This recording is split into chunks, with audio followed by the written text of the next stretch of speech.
Davis-Monthan is what brought me to Tucson, Arizona in 1994.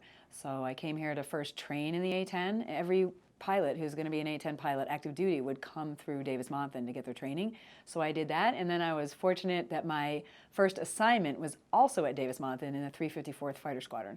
So that was my first operational assignment, deployed a couple times with the squadron there.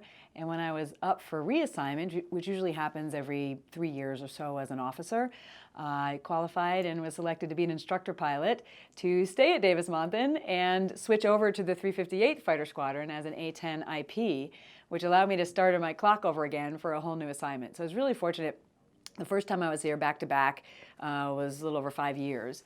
And then I went to work for Senator Kyle for a year as a legislative fellow in Washington, D.C. when I was up for my next assignment.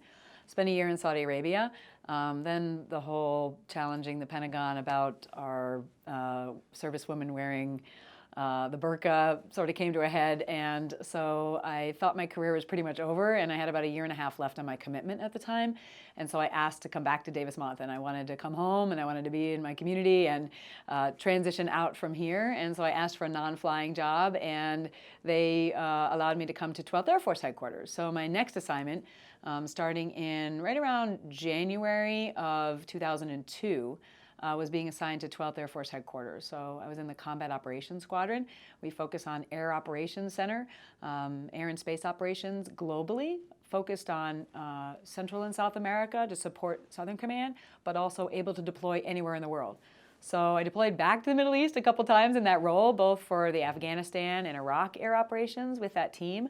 And I was actually the project officer for building the new Air Operations Center that's at the base, this world-class facility. That was actually my project, going around the base looking for places that we could actually set that up, and then advocating for it, briefing it all the way up the chain of command in the Air Force, and getting the approval and the resources to build that thing. I never saw it to fruition in that assignment, but I actually just recently toured it with the Secretary of the Air Force. That was the first time I saw my project, which was pretty cool.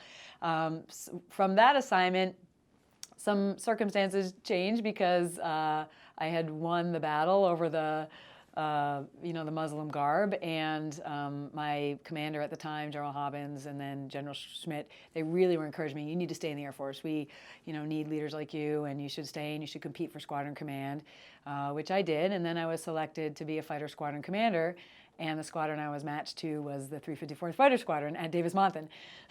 So I was really fortunate that, again, I had back-to-back assignments at Davis-Monthan, first at 12th Air Force, then as the commander of the 354th Fighter Squadron.